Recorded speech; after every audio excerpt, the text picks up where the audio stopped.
வணக்கம் நேயர்களே.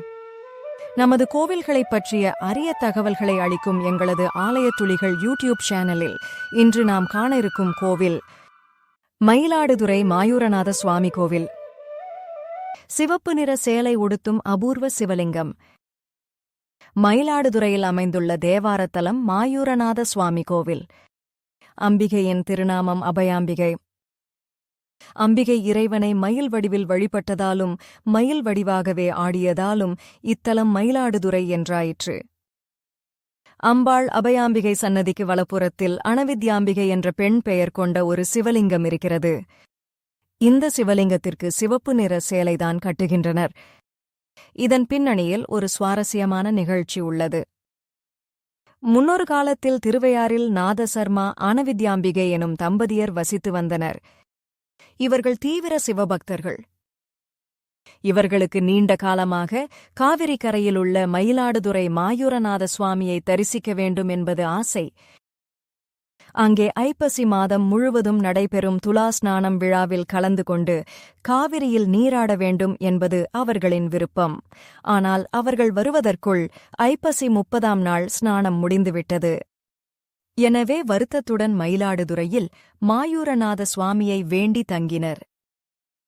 அன்றிரவில் நாதசர்மாவின் கனவில் தோன்றிய சிவபெருமான் மறுநாள் அதிகாலை சூரிய உதயத்திற்கு முன்பு நீராடினாலும் பாவம் நீங்கி புண்ணியம் கிடைக்கும் என்றார். அதன்படியே மறுநாள் அத்தம்பதியர் காவிரியில் மூழ்கி பாவம் நீங்க பெற்றனர். இதன் அடிப்படையில் கார்த்திகை முதல் நாளன்று அதிகாலையிலும் இங்கு நீராடும் வழக்கம் இருக்கிறது. தம்பதியர்களுக்காக சிவபெருமான் வழக்கமான நேரத்தை முடக்கி வைத்ததால் இதனை முடவன் முழுக்கு என்கின்றனர். அத்தம்பதியர் இக்கோவிலில் சிவபெருமானுடன் ஐக்கியமாயினர். நாதசர்மா ஐக்கியமான லிங்கம் மேற்கு பார்த்தபடி நாதசர்மா என்ற அவரது பேரிலேயே இருக்கிறது. அவரது மனைவி ஐக்கியமான லிங்கம் அம்பாள் சன்னதிக்கு வலப்புறத்தில் அணவித்யாம்பிகை என்ற பெயரில் இருக்கிறது. பொதுவாக சிவலிங்கத்துக்கு வேட்டி அணிவிப்பதே வழக்கம். ஆனால் அணவித்யாம்பிகை லிங்கத்திற்கு சிவப்பு நிற சேலைதான் கட்டுகின்றனர். இது ஒரு வித்தியாசமான நடைமுறையாகும். ஆணும் பெண்ணும் சமம் என்பதை இந்த வடிவம் உணர்த்துவதாக சொல்கிறார்கள்.